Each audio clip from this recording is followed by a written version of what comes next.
boa tarde, gente. Vocês estão aqui? Bom, bem-vindas, bem-vindos. Eu sou Isabela Siqueira, sou diretora do Instituto de Relação Começa Mais.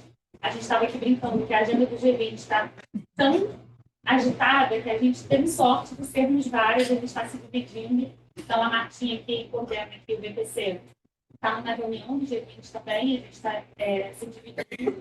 E eu queria só agradecer muito aos esforços da Ana, do pessoal da plataforma, da Bia, da Mauro, da outra Bia, de todo mundo da plataforma, por essa série inaugurada recentemente, o Café com Blitz. Eu acho que, para quem está acompanhando a agenda do G20, vai ter 1 milhão de eventos, literalmente, a gente estava falando sobre isso. E vai ser muito importante ter um fórum de debate. Esse aqui vai ser um fórum informal mesmo, para todo mundo ficar bem à vontade e a gente discutir dúvidas, questões, enfim, pensar junto mesmo. Mas é com vocês. Obrigada, Bel.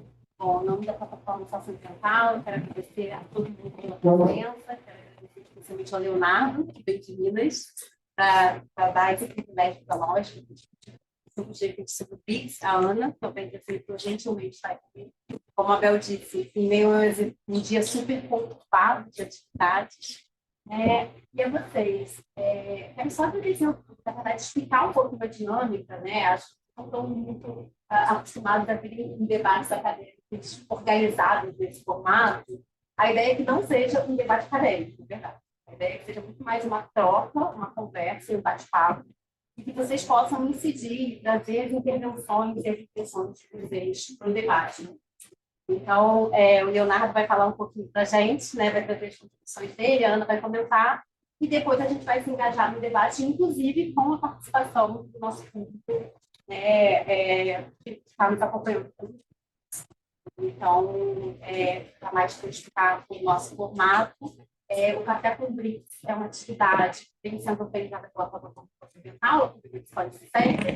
Quem conhece o Blitz Pode Ser um instituto que tem escolas internacionais, e a gente tem o apoio, principalmente da Prefeitura do Rio de Janeiro. Então, com isso, quero passar a palavra para Leonardo Ramos. Leonardo é professor do Departamento de Relações Internacionais e coordenador do programa de pós-graduação. Fica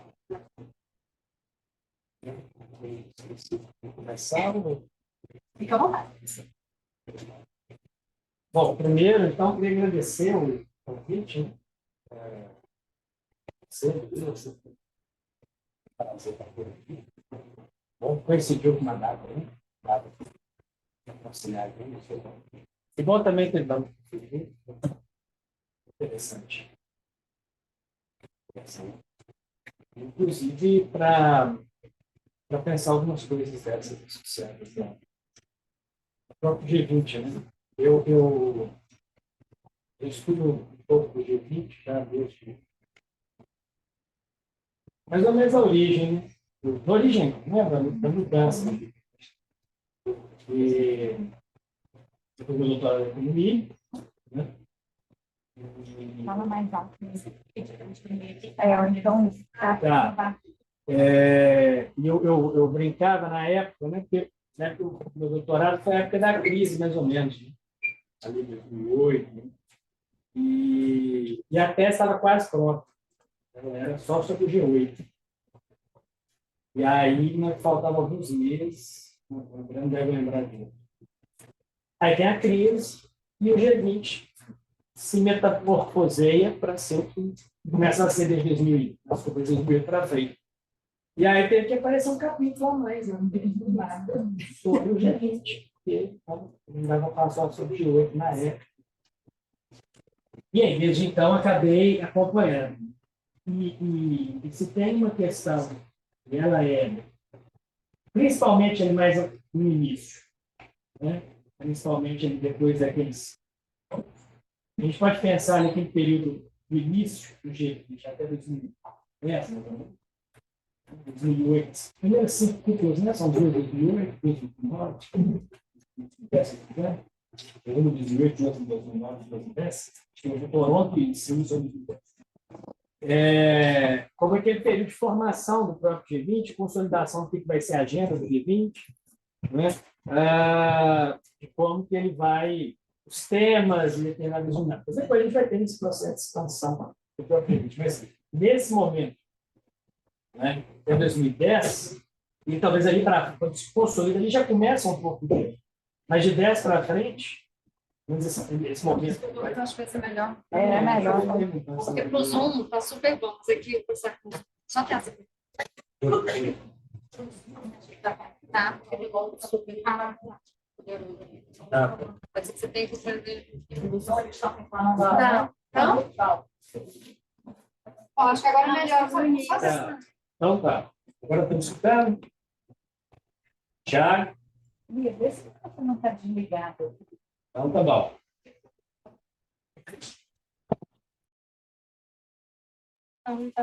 Não, mas aí já começou a escutar ali agora. Mas o que eu ia comentar é com relação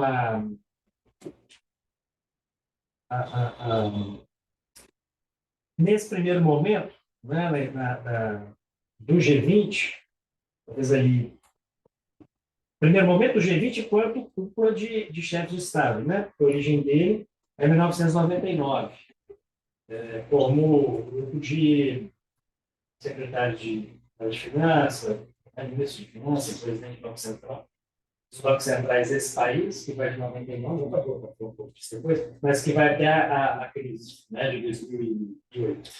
Mas nesse período de 2008 para frente, mas eu diria que mais explicitamente a partir de 2011, 12 Los Cabos também é muito elucidativo, né? Depois de Los Cabos, que é quando você vai ter esse engajamento mais assertivo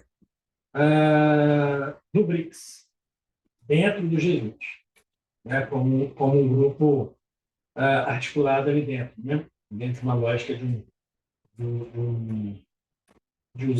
de usar do âmbito do G20 como espaço de contestação do multilateralismo. Então, usar essa instância que ganha uma importância substantiva nesse primeiro período de 10 anos, né? E usar esse processo.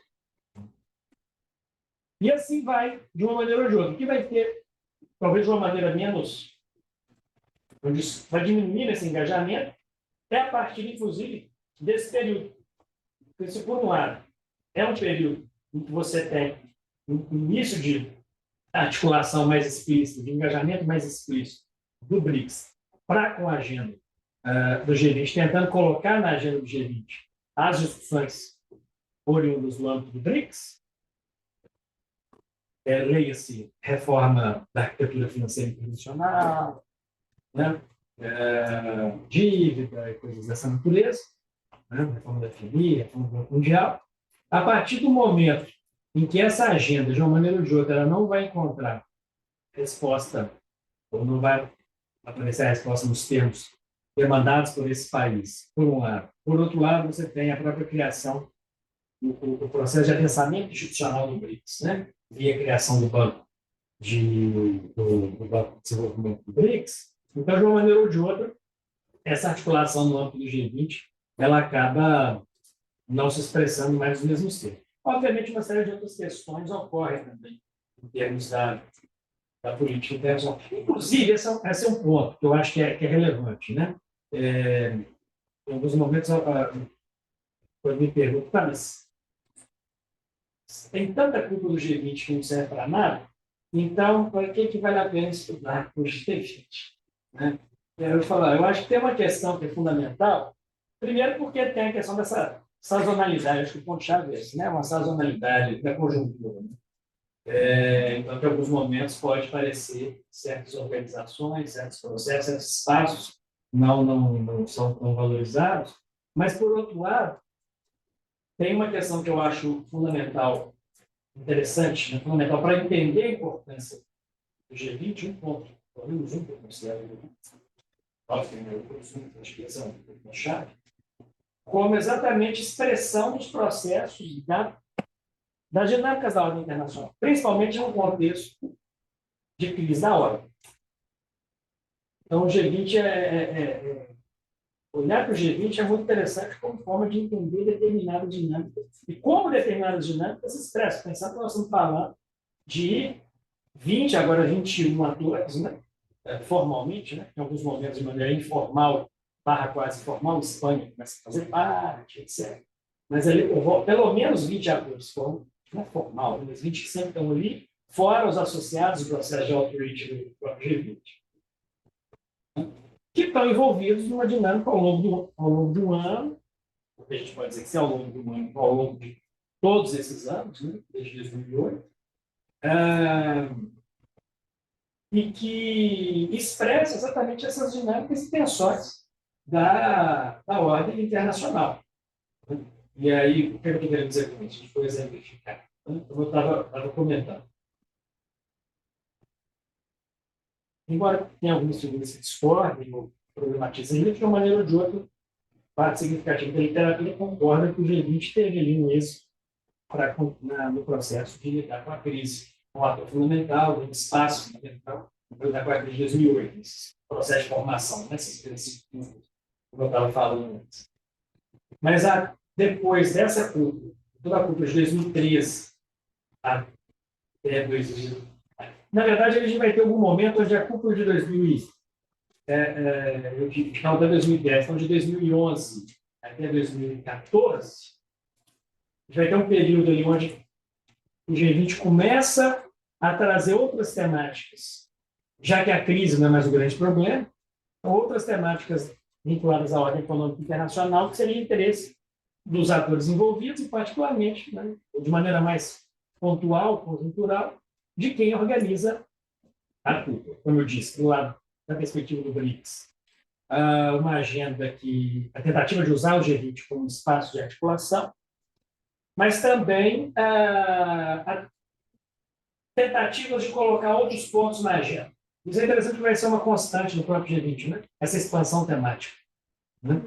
E nesse momento, a partir de 2012, se eu não me engano, até 2014, é um momento onde a problemática da infraestrutura vai ser um tema que vai aparecer, né? A questão de investimento em infraestrutura, etc., vai aparecer com alguma relevância nos documentos. Então, desde a cultura de Los Cabos, em 2012, se não me engano, 11 em Cannes, isso aparece um pouco também, se eu não estou enganado, mas 12 em Los Cabos, 13 em São Petersburgo, isso vai ter um impacto interessante, e 14 na cúpula de Brisbane, na Austrália, também com a criação do Global Infrastructure Hub, que não vai lograr tanto êxito, mas é o que a gente comentava mais cedo, é a expressão de um processo que a gente percebe ocorrendo internacionalmente.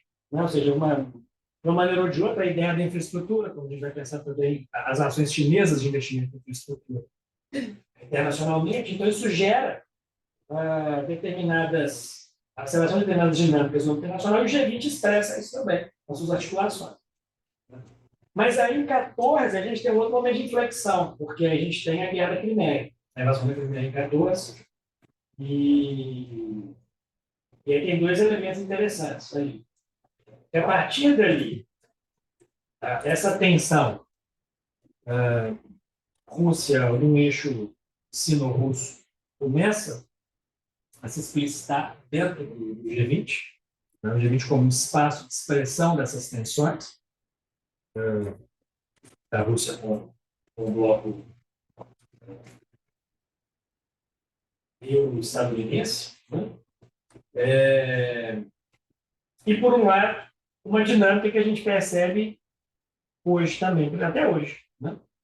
Que nas políticas atuais das sanções, por exemplo, contra a Rússia, está muito claro, um não engajamento ou uma postura distinta das potências médias emergentes com relação à agenda ocidental ou à agenda estadunidense, particularmente, em relação à ideia da ordem. Ao que é a ordem, a necessidade ou o status da manutenção da ordem, que tipo de ação adotar para a manutenção, ou seja, o G20 como expressão disso. Por que eu estou dizendo isso? Porque na cúpula de 14, a Austrália tinha a intenção de suspender a participação russa da cúpula. Né? E uma declaração conjunta do BRICS contrária a isso. Né? Já mostrando essa articulação. Um pouco daquilo que depois, em outro momento, a gente conversava, eu preciso assumir um caráter geopolítico. Né? A Alice já tem um lampejo desse processo.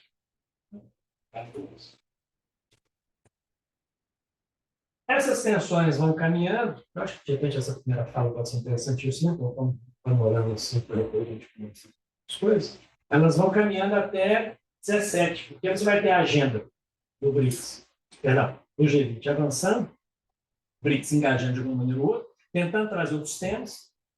Meio ambiente é um tema que vai aparecer, né, com força na agenda do G20 e até a própria Alemanha, 17, né, que é o grupo, se eu não me engano, com o interesse de colocar esse tema como um tema-chave da agenda, e aí o Trump vence a eleição, e aí você tem um momento do G20, de uma agenda que paralisa. É um momento que você vai ter, talvez, na cúpula de 16, uma iniciativa chinesa, 16, né? E vai ter uma iniciativa um pouco mais, vai ter alguns desdobramentos para algumas questões de infraestrutura de novo, questões de natureza. A agenda das mulheres, que vem da 2015, se eu não me engano, na Turquia, que é o W20, que é criado, mas sem maiores discussões profundas daquele que era o tema, o grande tema fundamental, né, do G20, que é a ordem econômica internacional. Você tem discussões sobre crescimento, nada de substantivo nesses termos. E a questão ambiental está paralisa. Com o Trump e a questão do multilateralismo também, né, se paralisa nesse momento. Não bastasse isso, né, a gente ainda tem a pandemia, poucos anos depois, que vai colocar mais um problema, né, para a própria agenda do G20, que, diferente do que foi o G20 no início, onde serve como um ponto, né, de convergência de expectativas, de tentativa de articulação para lidar com aquele problema de impacto global, né, da crise, a crise da pandemia, na medida em que a gente tem uma série de governos, a nova direita, o G20 não tem um papel tão proativo assim. Na verdade, ele vai acabar sendo, se a gente voltar para o que eu estava dizendo antes, ele vai ser muito uma plataforma para alguns estados explicitarem as suas políticas distintas do que eram as políticas de outros estados no momento de crise. Exemplo, vai haver no G20 cúpula da Arábia Saudita, se eu não me engano, uma discussão sobre a questão das vacinas. Mas isso não vai ter grandes desdobramentos, né? Você vai ter aquela ideia daquele consórcio, mas não vai ter um desdobramento mais significativo desse organismo multilateral tendo essa papel. O que vai ficar mais claro é a ação chinesa e a ação russa de doação de vacinas. É muito mais. Está presente no discurso chinês a ideia da vacina como bem público internacional, bem público global, e não está presente na discussão do próprio G20, em função de dinâmicas associadas a esses governos críticos não só para a pandemia, mas com visão distinta com relação ao multilateralismo, na sua forma tradicional na segunda metade do século XX. Né? Pensando no Trump, pensando nós já jogamos nele também, o Bolsonaro. E aí, eu acho que tem um momento interessante para fechar, né? Vou começar a primeira fala, talvez. Está com o nosso 23, então, desde 22.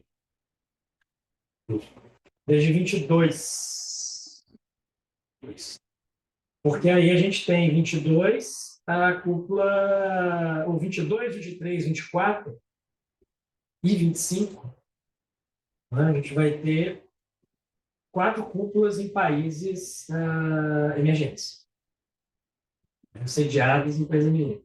Eu brincava com alguém, que as cúpulas, quando são em países emergentes, elas são mais divertidas, né? Porque parece que certas tensões ficam mais explícitas, certas questões, a agenda vai de alguma maneira.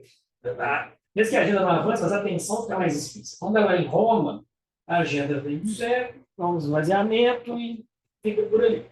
Mas quando ela, no caso da Indonésia, no meio do caminho, um pouco, mas principalmente, e eu estou dizendo, é interessante porque a gente está nesse contexto de 17 para frente. Depois um pouco antes, mas desde 17 a gente já tem o próprio G20 expressando, momento de expressão da tensão China e Estados Unidos, os Estados Unidos e China, começa a guerra comercial, a questão tecnológica, etc. Com resquício de elementos desde 14, por causa da guerra climática. A culpa da Indonésia vai ter o problema na questão da Segunda Guerra da Crimeia, né? E aí você tem a Indonésia pressionada para suspender a Rússia também, mas aí acaba não fazendo isso. O mesmo que a Índia, mesma posição, postura da Índia na cúpula desse ano. E né, posição parecida que o governo brasileiro tem colocado. E depois a gente vai ter a cúpula na África do Sul. E aí depois, em 26, a cúpula dos Estados Unidos, que já começou a se pronunciar oficialmente a respeito da cúpula, já começou a se engajar muito claramente com relação a ela. Né? Um engajamento muito claro de tentar usar, do Biden, de tentar usar o G20 como forma de reaproximação com os países do sul global. Vide na última cúpula o apoio dado à Índia como contraponto à China, enquanto liderança do sul global, emergente liderança do sul global. Na última cúpula, a Índia coloca o convite para a membresia à União Africana, né? Apoiado pelos Estados Unidos, nesse sentido. E uma série de outros elementos que ocorrem na cúpula, que pode pôr e que coloca questões, na minha opinião, também, na percepção, para a agenda brasileira para 2024. Enfim, toda a visão brasileira de liderança do sul global, etc., né, dos disponíveis governos,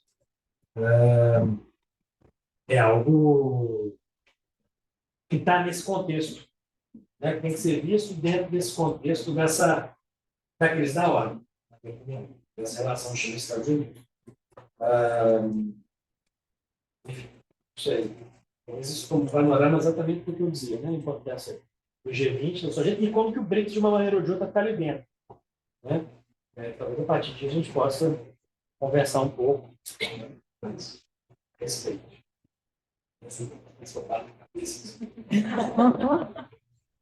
Quem vai sentado parado, não posso levantar. Pode. Você quer comentar agora? Obrigada, Leonardo. Acho que agora a gente pode ouvir um pouco dos comentários da Ana. A Ana, que é professora adjunta de Relações Internacionais, da graduação da pós-graduação da Universidade Federal Local, Rio de Janeiro, foi diretora aqui do BRICS Policy Center. A Ana, que é professora adjunta da graduação e da pós-graduação da Universidade Federal Rural do Rio de Janeiro, foi diretora aqui do BRICS Policy Center e que é atualmente pesquisadora aqui do BBC também. Bem, boa tarde, todas, todos, todas. Prazer estar aqui com vocês. Que ótimo ter aqui um conjunto grande de pessoas de diferentes lugares. Também minhas saudações aos colegas e colegas que estão aqui online, Alex, Tiago, professora Mônica, olá, Flávia, não sei agora quem mais, não consegui ver o nome, mas espero que possam estar também participando, mesmo não podendo estar dessa vez presentes aqui. E, obviamente, também agradeço muito a presença de todos que puderam vir para estar com a gente hoje. Bom, aqui a ideia é, de fato, uma conversa e uma troca, né, como a Beatriz falou. Eu gosto de apresentar meu colega e amigo Leonardo Ramos como o conhecedor do G20 no Brasil, porque é quem efetivamente, no âmbito acadêmico, é claro que a gente vai ter outros atores no Brasil que acompanham o G20 em agendas específicas. A agenda, por exemplo, na questão financeira e da moeda, estabilização do sistema financeiro, a discussão dos bancos centrais, colegas que cada vez mais se engajam em temas agora mais recentes do G20, como a questão ambiental, a participação social, mas de fato, Leonardo, a pessoa que ao menos eu consigo hoje identificar no Brasil, que acompanhou todas as cúpulas do G20, todas as declarações, viu a evolução disso e consegue traçar aí talvez algumas tendências, né, fases. Então, acho que é um privilégio enorme estar com ele aqui hoje. Iremos usufruir e utilizar seus conhecimentos ainda bastante ao longo dessa presidência brasileira, né? Mas alguns comentários gerais, e aí também, talvez refletindo aqui com o Maureen e todos que estiveram hoje de manhã, quer dizer, o que esperar e o que não esperar do G20. Isso é muito importante a gente pensar, porque não é que o G20 veio para o Brasil, ou está vindo para o Brasil agora, em dezembro, que a gente vai tratar aqui de um grupo, né, revolucionário é um termo muito forte, mas reformista da ordem internacional. O G20, historicamente, pode ser que ele mude, como o Leonardo aponta, ele vem mudando, ele é um clube. Tá? Ele é um clube dentro de uma ordem multilateral muito mais ampla. Tá? Ele é um clube que agora se tornou um pouquinho mais inclusivo com a incorporação da União Africana, mas ainda assim ele é um clube de povo. Né? Mas mais do que isso, ele é um mecanismo, aí eu vou usar como referência meu ex-orientador, o professor Léo Pant, lá do Canadá, que tratava o G20 como um mecanismo expandido de administração do capitalismo global construído sob a hegemonia dos Estados Unidos. E aí a gente pode refletir se as mudanças que vêm acontecendo dentro, na verdade, fora do G20 e tem seus reflexos para dentro do G20, podem ser sinais de conjuntura, como o Léo bem traz, podendo apontar aí para um relativo declínio ou uma transição na ordem e da ordem. Né? Leopold costumava tratar o G20 como um mecanismo de administração do capitalismo global sob epicentro nos Estados Unidos, porque, de fato, ele vai ser criado em decorrência da crise nos tigres asiáticos e porque, isso é muito importante, o G7 já não dava conta de administrar essa crise. Quer dizer, você tem uma hegemonia fundada dentro de uma ordem capitalista no seu centro dos Estados Unidos até mais ou menos o fim dos anos 60. A crise do fim dos anos 60 até 71 gera o G7 sob convocação do governo americano, e a convocação do governo americano era no sentido de, olha, precisamos aqui das 7 principais economias do mundo para dar conta da administração e da saída de uma crise financeira, que foi a principal aí, que dentro daquele contexto foi importante, do pós-guerra. E depois você vai ter, com a crise dos anos 90, o final dos anos 90, a gente tem que lembrar que os anos 90 foram anos de muitas crises particulares. Né? Você vai ter a crise no Brasil, na Rússia, no Chile, você vai ter outras crises financeiras em alguns dos países, Argentina em 2001, e aí, finalmente, você tem um grupo de países que é um pouco mais expandido do que o G7 e que inclui países que a gente hoje chama de sul global, naquele período eram países emergentes ou aqueles mais reconhecidos, né, dentro dos países em desenvolvimento, para administrar as crises globais que vinham acontecendo ao longo dos anos 90. E aí, efetivamente, a crise de 2008, ela dá uma outra, vamos dizer, ela vai elevar o G20 a um outro patamar, porque ele passa a ser, de fato, o mecanismo em que vai se buscar saídas da crise global, que teve nos Estados Unidos o seu epicentro. Né? Teve até naquele momento a frase que ficou famosa do Celso Amorim, né? O G8 está morto, agora é o G20. Né?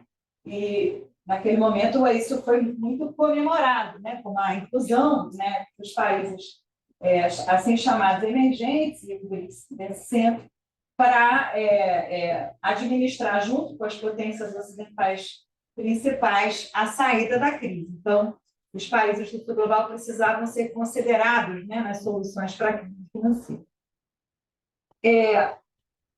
Disso tudo, né, e reforçando os pontos do Léo que eu acho que são importantes, o G20 passa por várias fases. Então, a crise financeira global foi muito importante para a retomada e a elevação, digamos assim, do lugar do G20 como o clube de administração do capitalismo global. Vou agora trabalhar esse termo para ser criticada por vocês, assim que quiserem. E aí, eu achei curioso a gente refletir que até 2014 ele vai ter uma relevância grande, ele engaja muita gente em termos de debates acadêmicos e políticos, e depois ele perde, de alguma forma, o holofote, né? A centralidade dos debates acadêmicos, dos meios jornalísticos, ele passa a ter menos centralidade nas nossas discussões, tal como o BRICS, que depois de 2014 também perdeu grande parte da centralidade das discussões, e agora ele volta, né? E aí ele volta de uma forma diferente, ele já não volta mais apenas para administrar o capitalismo global, porque ele não pôde cumprir esse papel na crise da pandemia, isso é muito importante a gente lembrar, o G20 não teve um papel predominante numa crise gigantesca de níveis globais, como a gente recém viveu, todos aqui viveram, né? Mas volta incorporando, expandindo novos temas. Então, o que esperar e o que não esperar, que eu acho que isso nos leva a refletir um pouco do que esperar e não esperar para a própria presidência brasileira. Tá? Entrando um pouquinho aqui na questão da atual, ou a ser assumida a presidência do Brasil, me parece, né, tendo acompanhado um pouquinho o que foram os outros encontros das presidências do G20, que essa presidência brasileira está ganhando algumas características bastante peculiares. E isso está tendo até mais força, tendo vindo da Índia, que foi uma presidência difícil para o conjunto da sociedade. Né? Se vocês não souberam ou não se inteiraram, a presidência do G20 da Índia, ela foi uma presidência muito marcada por um certo personalismo do presidente Modi, uma preponderância muito grande das agendas indianas. André, que está aqui do IPEA, pode reforçar, o IPEA trouxe com muita ênfase algo que eu achei muito importante, que são os temas do T20 serem mais globais e não só nacionais, mas também vem com uma grande responsabilidade de uma presidência que, depois de Bolsonaro, gerou uma expectativa muito grande de participação social e de inclusão de temas que têm relevância para o conjunto da sociedade brasileira. Então, a característica muito particular dessa presidência do Brasil, ao meu ver, tem sido o crescimento e talvez a participação dentro de grupos que já existiam, mas agora estão potencializados, que são chamados de grupos de engajamento. Então, uma presidência que vai tentar apontar para temas de consenso, de relevância global, que podem atingir consenso. Então, a presidência do Brasil não está apontando para aqueles temas de relevância global que vão gerar mais tensões. Esses são os famosos elephant in the room, né? Já vinha da Ucrânia, agora com a nova guerra no Oriente Médio, mais ainda. Aliás, Léo acabou não apontando, mas eu vou tomar a liberdade de apontar, a presidência da Indonésia foi quase um desastre completo em 2022, porque aí todos os presidentes, ou uma parte dos presidentes, quase implodiram, ou quase não iam à Indonésia em razão da presença da Rússia. Né? A tentativa foi, inclusive, de excluir a Rússia do G20, isso não foi possível em razão da pressão dos demais BRICS. Então, essa tensão permanece agora com a presença do G20 e, ao meu ver, ainda aumenta mais com agora essa guerra tão nefasta que a gente tem presenciado. E aí, de outro lado, o presidente Lula anuncia 3 temas que são quase inegáveis, que você vai dizer são muito importantes, né? Combate à desigualdade, à fome, etc. A questão climática, né? Combinada a ideia de bioeconomia, entender os territórios como territórios de produção, não apenas de conservação, todas as discussões de, né, adaptação, mitigação de mudanças climáticas, etc., e a reforma das organizações multilaterais, em que claramente não é apenas só as instituições financeiras, né, mas também o Conselho de Segurança. Então, aqui a gente tem a professora Mônica Ritz, que muito em breve vai nos prestigiar com o paper que ela produziu sobre multilateralismo. Eu estou muito ansiosa para ler. Então, a gente vai ter, na presença do Brasil, 3 grandes temas que vão tender a gerar consensos e um grande engajamento desses grupos, que são chamados precisamente grupos de engajamento, além do T20, que o BPC busca participar com mais ênfase, porque é um think tank, um centro de pesquisa, o C20 da sociedade civil, que também está sendo bastante ativo. Você vai ter, aí vou listar agora os grupos que estavam hoje de manhã lá. Desculpem ser repetitiva, tá? Mas o W20 de mulheres, o S20 de science, o Y20 de juventude, o L20 de labor. Estou esquecendo mais algum?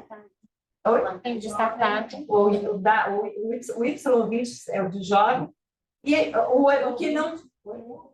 A UBA 20 não estava presente lá, e o B20, esse vem em massa, como sempre, que são os empresários, né? Aliás, tende a ser sempre, quando é de interesse maior do que a presença de chefe de Estado. Então, acho que a gente está vivendo um momento singular em razão da expectativa e da natureza, né, do Brasil sob presença do Lula. Se fosse o Bolsonaro, seria uma característica totalmente diferente. Quem sabe até um pouco mais similar ao que o Modi fez, mas acho que não, com alguma diferença substantiva. E aí, ao mesmo tempo, a gente vai ter uma participação curiosa, interessante, né, de um subgrupo do BRICS, que é o IBAS, né, que é Brasil, Índia e África do Sul, que formam a chamada troika, né? Então, a presidência veio da Índia para o Brasil, e o Brasil vai passar essa presidência para a África do Sul. São 3 países que compõem o BRICS e formam o chamado IBAS. Eu acho muito importante a gente atentar a isso, para, de fato, enxergar esse processo como um processo sobre o qual a gente pode e deve incidir o máximo possível, aqui como o BRICS Policy Center, inclusive podendo apoiar na transição e na continuidade de algumas agendas e de algumas metodologias para a África do Sul. Então, essas são as minhas ideias, vamos dizer assim, iniciais, para chamar atenção para o debate, para trazer aqui para a gente refletir juntos. E dizer que nós, enquanto BPC, para também avançar um pouquinho aqui na nossa agenda, nós temos participado bastante, ou temos nos colocado muito à disposição do T20, e temos nos reunido também com muita frequência e regularidade com grupos da sociedade civil, né, a BONG, que assume o C20, mas também outros grupos e movimentos sociais. E nossa intenção é poder estar proporcionando um espaço de diálogo entre o T20 e o C20, né, no sentido de otimizar, né, os esforços financeiros de trazer as pessoas para o Brasil dos vários lugares do sul global. A nossa ênfase é no sul global, e também tentar potencializar algo que eu tenho percebido que fica cada vez mais evidente em todos esses grupos de engajamento, que é uma relativa repetição de temas. Então, justiça social e igualdade está em quase todos os grupos de engajamento.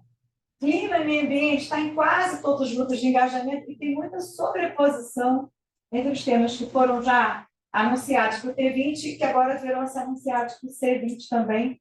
Então, a gente, ao meu ver, pode conseguir melhor sinergia para recomendações conjuntas para incidir sobre a declaração final de líderes. Então, acho que a gente tem esse papel aqui, fico feliz com a participação aqui online também de vocês, para tentar, de fato, alavancar metodologias de trabalho que permitam a melhor incidência e participação, uma vez que os temas têm tido muita sobreposição e repetição entre os vários grupos de engajamento.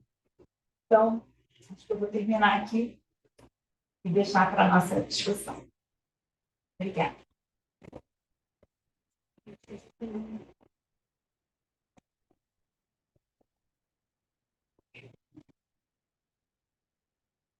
Maravilha, Ana. Bom, agradeço muito aí a ambos, Leonardo e a Ana. São dois especialistas, né, na área de economia política internacional, BRICS e G20. Enfim, quero abrir agora a rodada de perguntas e de comentários de vocês. Acho que a gente tem algumas perguntas aqui interessantes que decorreram dessas falas iniciais, mas vamos para as perguntas da audiência e também, posteriormente, da audiência do Zoom.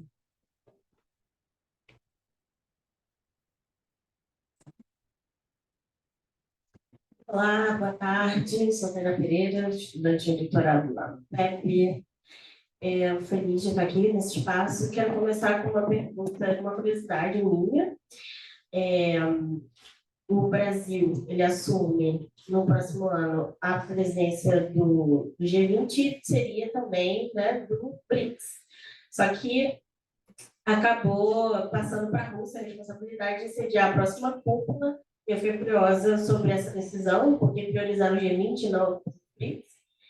E me parece que existe uma disputa mesmo sobre quem vai ser essa grande liderança, essa grande voz do sul global, né? O Modi construiu a agenda sobre a presidência dele no G20 muito com esse intuito, com essa intenção, parece, considerando também mudanças que aconteceram no BRICS, né? Com a entrada dos novos 6 membros e a perda relativa de relevância de Índia, Brasil, em função desses outros parceiros chineses, sobretudo.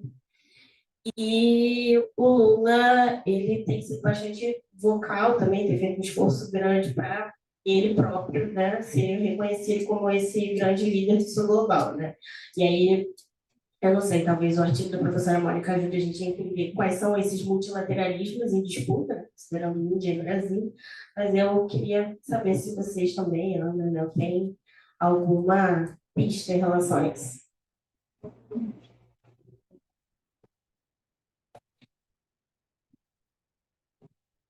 Boa tarde, meu nome é Lívia Faria, eu sou contadora e agora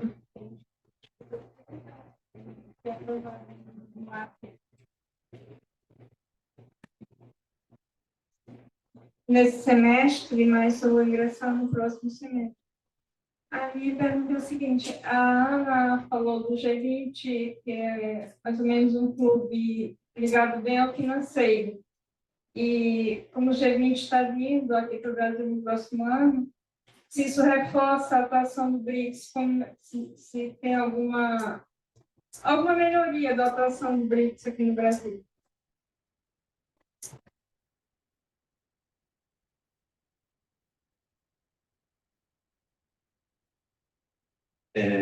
Boa tarde, meu nome é Rafael Silva, sou estudante de bacharelado na Veiga de Almeida, no Campus Barra. E a minha pergunta vem desse fortalecimento do BRICS nesse ano de 2023, com a entrada de novos integrantes esses que alguns fazem parte do G20, como a Argentina, apesar dos discursos de outros candidatos da presidência esse ano, e de países que fazem parte da OPEP, como a Arábia Saudita, os Emirados Árabes Unidos e o Irã. E esses países, eles vêm fazendo uma venda de petróleo meio que fora do dólar agora. A gente vê uma certa desvalorização do dólar diante dessas ações.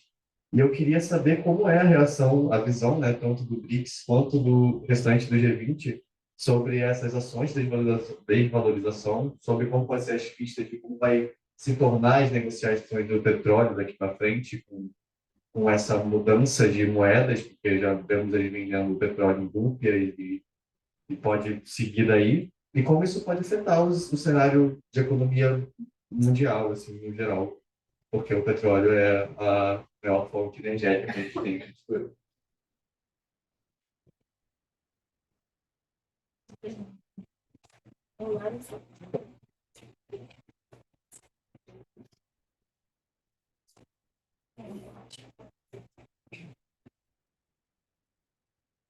pessoal que está acompanhando por Zoom, que quiser enviar as perguntas também pelo chat, fiquem à vontade, que a gente lê aqui para os convidados e replica. Tá bom? Eu vou adicionar uma pergunta, então, aí a gente fecha a rodada de perguntas e depois começa com outras. Eu acho que ambos, tanto o Leonardo quanto a Ana, falaram muito sobre o G20 como, claro, um clube de grandes potências, um bloco criado em meio a crises, com um objetivo muito específico de tentar encontrar uma solução para essas crises e manter o status quo da ordem internacional e salvar o capitalismo dessas crises, né? Bom, em meio a esse contexto atual, como vocês muito bem perceberam, a gente tem aí uma troika de países do sul global, seguida por uma outra troika de países do sul global, agora o IBAS. A gente percebe um cenário muito propício para demandas por reformas, para demandas por inclusão, enfim, dentro de uma agenda muito específica desses países do sul global, né? O Lula, inclusive, anuncia aí nas prioridades da presidência uma série de pontos que foram característicos dos seus governos anteriores, né? Como o combate à fome, a desigualdade, a questão do desenvolvimento sustentável e por aí vai. Inclusive mencionando esse G20, a presidência brasileira no G20, como o G20 da inclusão. E aí eu pergunto a vocês, até que ponto esses dois movimentos não se chocam? Né? Como a Ana falou, as limitações, as expectativas em relação à presidência brasileira. Porque, por um lado, a gente tem um espaço que foi construído com o objetivo de manutenção, em alguma medida, da desigualdade, e, outro lado, a gente tem pressões para tornar esse espaço mais inclusivo, inclusive com a entrada da União Africana anunciada pela presidência da Índia. Então, é claro que eu não espero uma resposta decisiva de vocês, mas eu acho que o que a gente pode esperar da agenda da presidência brasileira, considerando essas duas tendências contrastantes?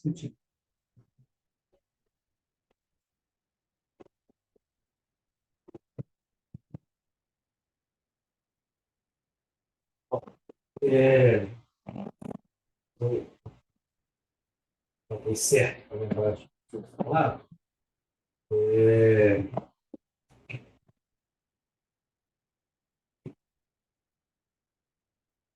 Tentar falar de novo.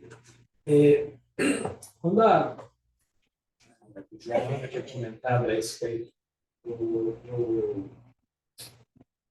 da origem do G20, né, dessa ideia de manutenção, né, que a gente colocava, né, de um mecanismo de manutenção da hegemonia, né, ou de restauração da hegemonia, né. Isso é muito claro, lá na origem. Né, a cúpula de Colônia, em 99, a gente já vinha com uma discussão no âmbito do G8, né, G8 que é criado em 98, 97, 98, que era até então a cúpula de Berlin, 98, que é a primeira cúpula que se torna G8, que a Rússia incluída, e depois suspensa em 2014, né, pela Primeira Guerra. Mas ali em 99 já tem essa discussão, né, de uma questão de como lidar com a dinâmica das crises que vinham se acumulando desde 94. Né, e o interessante é que nesse processo, o G8 tenta um processo desde o início dos 2000 de trazer como convidado para a sua cúpula em paralelo, ou seja, você tinha de 99 para frente a criação do G20, enquanto um espaço de incluir ministros de finanças e presidentes de Banco Central dos países emergentes. E, ao mesmo tempo, o convite para chefes de Estado de 5 países para fazer parte das cúpulas. Em algum momento, em 2000, 2002, ia começar algum grau de formalização para quem são esses países, né, que são convidados. Em 2002, nem tanto, que essa pergunta é convidada. Mas 2003, 2004, né? Até que a gente tem em 2007 um pouco mais, 2007 não, 2005, 2005 para 2006, a definição de um processo mais, tentativa de fazer um processo um pouco mais, com uma duração maior, que era para ser de 2 anos, que era o convite para o ideia do G8 mais cedo. Era o convite para o Brasil, África do Sul, China, Índia e México. Era o Big Sun, para fazer parte de alguns momentos da cúpula do G8. E aí começou o que eles chamavam de processo de Heiligendamm, que vai de 2007, depois fica para a cúpula de Heiligendamm em 2007, 2006 do G8, e deveria durar até lá, 2008. Mas aí tem a crise de 2008, e aí há uma reconfiguração do próprio G20, que é essa história que a gente conhece. E o ponto é isso. Eu estou dizendo tudo isso para pensar e concordar no G20 como um elemento que é criado dentro desse mecanismo, desse contexto, desde o final dos anos 90, né, de pensar crises que se acumulam e a percepção de que para lidar com essas crises só é possível trazendo os emergentes junto. Né, que só os países centrais sozinhos não estão dando conta de lidar com esse processo. Você tinha que, de alguma maneira, trazer os emergentes para dentro dessa agenda dos países. Esse era o ponto-chave. Mas aí, realmente, se por um lado o G20 consegue ter êxito no processo, naquele momento ali, 2007, 2008, 2009, 2010, para lidar com a crise, por outro lado, mesmo naquele momento, fica claro já as tensões, né, de um fórum heterogêneo, onde era muito claro naquele primeiro momento a agenda, havia um ponto de convergência muito específico, a necessidade de lidar com a crise. Ana falou de maneira muito correta, o problema da pandemia, como que era um problema que, por outras razões, não gera essa convergência, diferente do que foi a crise de 2008, e que explicita a incapacidade de lidar com aquela crise, já que ali você tem respostas muito menos multilaterais, durante a pandemia, diferente do que ocorre no início. Mas lá no início mesmo, né, já fica clara as tensões entre países emergentes e o bloco do G7. Já fica claro que existia divergência, tem aquela discussão. E discussões até entre os emergentes, a discussão o Manteiga falando da guerra mundial e aquela coisa toda. Ou seja, questões, já tensões naquele momento. Eu cheguei a fazer, na época, duas vezes, eu fiz um levantamento com dados do Financial Stability Board, olhando, o Financial Stability Board ele fazia um mapeamento, confesso que depois eu não olhei mais, mas eu tenho que olhar, era um mapeamento assim, do que tinha sido decidido nas cúpulas e um relatório a partir daquilo que cada país mandava, disponibilizava, publicizava, do que cada um tinha implementado daquilo que tinha sido feito, daquilo que tinha sido acordado. Né? Então, eu fui cruzando aquelas informações que a gente tem de board com as declarações do G8 e com as declarações do BRICS, para ir vendo os principais temas da agenda do BRICS, os principais temas da agenda do G8, as declarações do G20 também, os principais temas da agenda do G20, quem concordava com quem. A agenda do G20 ela estava mais próxima da agenda do BRICS ou da agenda do G8.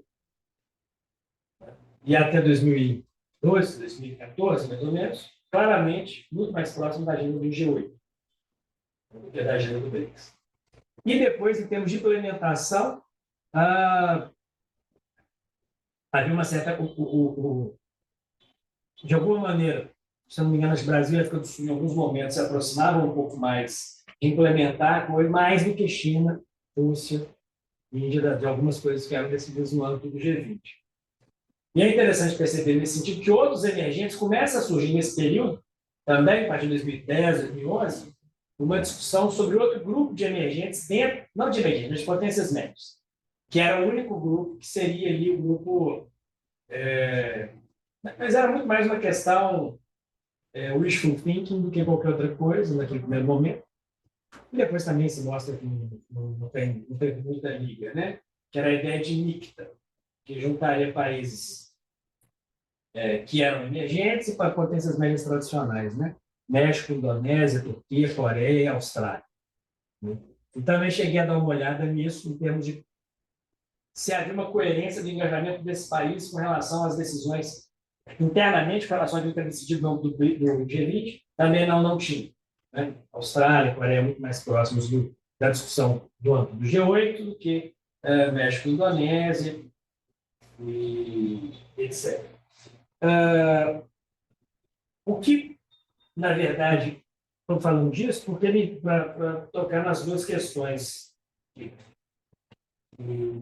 foram colocadas aí, em termos do que, nesse sentido do G20 como um espaço que, se no primeiro momento, na primeira metade, a sua agenda claramente caminha mais próxima à agenda do G8 do que da agenda dos emergentes, tipo a agenda do BRICS, né? Por outro lado, ele é a expressão dessa tensão. E quando você tem aquele momento da crise, você começa a ter duas dinâmicas, né? Isso e as tensões da ordem. Como eu dizia antes, ele vai expressando, ele vai sendo expressão das fissuras da ordem internacional. Que aí entra um pouco do que a estão colocando. Espaços vão aparecendo, talvez menos, né? A gente pode conversar mais sobre isso, talvez menos espaços de proposição e mais espaços de contestação, não é? Por parte desses outros estados emergentes. E aí a gente vai percebendo, por exemplo, a gente estava comentando, então você tem o BRICS de um lado, tinha a tentativa do MICTA, mas você percebe que tinha o G8, G7, na verdade, mas tem gente que não está ali. Agora a coisa muda. Então, por isso que a próxima cúpula eu acho que é interessante também quando você pergunta o que esperar do BRICS ou não esperar do BRICS. Perdão, do G20, não tem problema. Agora é BRICS Plus. Então, se a gente olhar para o que era anteriormente, a Arábia Saudita não estava articulada necessariamente com esses grupos. A Argentina, o Brasil tinha muito mais uma agenda próxima. Na época eu fui comparando isso, né? Se o Brasil tinha uma agenda próxima, uma agenda regional ou uma agenda de outra natureza. Não era mais próxima a agenda do BRICS do que a agenda da região, México e Argentina, particularmente. E muitas vezes o Brasil, em alguns, logo no início, nesse momento ali, até 2012, 2014, uma posição muito mais de se aproximar do BRICS, se afastar da Argentina, que são os problemas econômicos argentinos, do que o contrário. É uma imagem, né, nesse sentido, no âmbito do G20. Mas agora, você poderia, né, em tese, você tem o BRICS Plus, você tem pelo menos 2 atores aí, 3, se você quiser pensar na União Africana um pouco aí também, né? Com quem a ideia de BRICS poderia ter um diálogo. Então, com a Arábia Saudita, que vai ser parte, foi convidada a fazer parte, a Argentina, que foi convidada a fazer parte, a União Africana, que tem sua agenda ali também, pode, até por conta da sede na Etiópia. Então, a gente tem esse elemento também que não pode ser descartado. E aí, então, a gente chama atenção nesse sentido. Eu acho que é o espaço de contestação e, por isso, expressão, acho que concreta, das dinâmicas da ordem no sentido mais amplo. Isso que eu estava querendo chamar a atenção. E aí, de alguma maneira ou de outra, isso pode levar à questão que eu falei pouco também, porque, querendo ou não, o dólar está aí. Né? A gente pode até estar percebendo algumas dinâmicas em médio e longo prazo, né? De diminuição, de questionamentos, dúvidas em relação ao dólar quanto reserva e tudo. E se a gente voltar para a década de 70, tem 2 coisas. Né? A primeira, você me colocou tanto pensando na questão do petróleo. A década de 70, quando você tem ali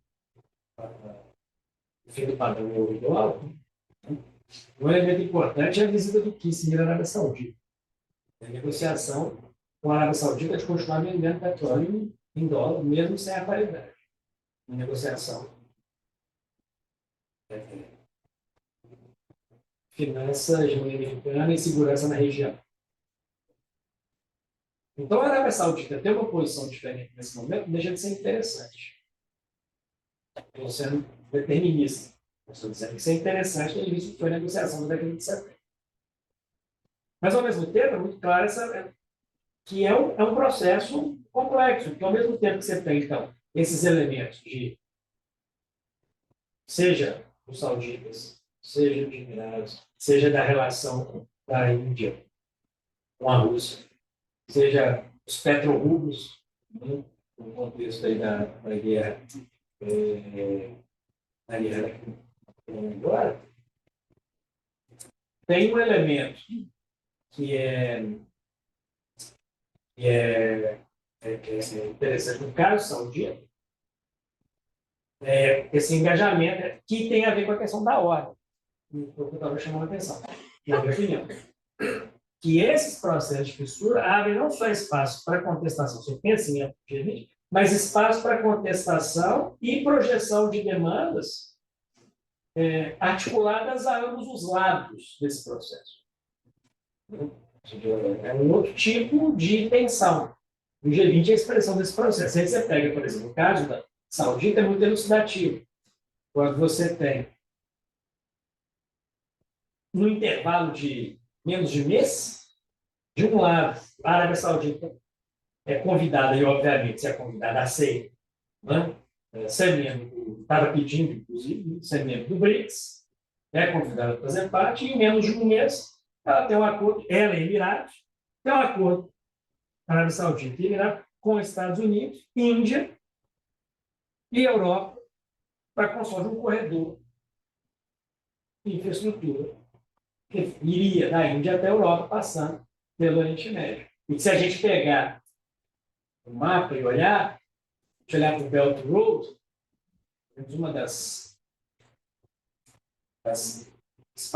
territorializações do Belt Road, no texto da guerra, uma vez, ele colocava 6 ou 7 corredores do Belt Road. Um desses corredores, ele praticamente, um ou um e meio desse corredor, um está comprometido com a guerra, que é o corredor até a Europa. E esse corredor, parte substantiva desse corredor, praticamente conectada a esse corredor, que é negociado em uma reunião de G20. Estados Unidos, Europa, Índia e Sauditas e Emirados Árabes.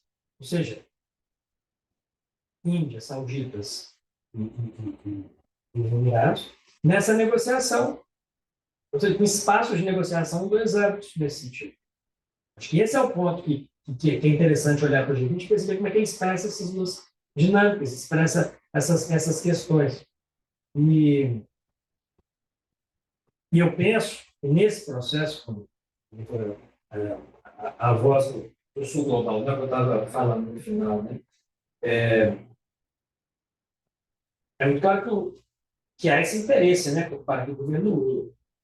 Se a gente olhar esses últimos meses, salvo engano, posso estar errado, mas salvo engano, foi o único chefe de Estado desses países, né, que foi pessoalmente nas 3 cúpulas. Porque no intervalo de um mês e meio, que teve pessoalmente no BRICS, no G20 e no G77. Porque no G20, o Xi Jinping não vai. No G77 nem ele vai, nem o Moody vai. Curiosamente, o Moody que se projeta na cúpula do G20 como a liderança do Sul Global não vai depois naquele que seria o Fórum do Sul Global, né? Por assim, literalmente, né? O 77 mais China. Então, o governo que vai pessoalmente em todos esses. Então, tem uma agenda, tem um interesse, mas querendo ou não, tem muitas dinâmicas aí, certo?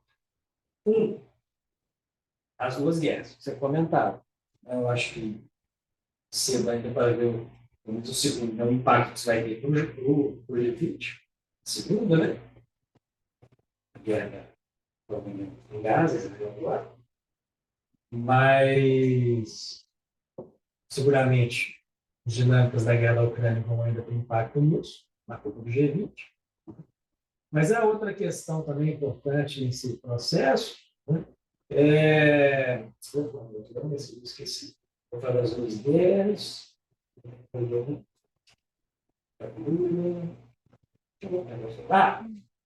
Olha aí.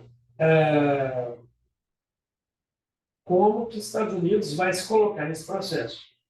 Porque está muito claro, desde o final de 22, não só think tanks americanos relevantes, com a própria presidente americana, muito clara a necessidade de uma reaproximação do sul global. E muito claro na cúpula, ou antes da cúpula já, de Nova Delhi,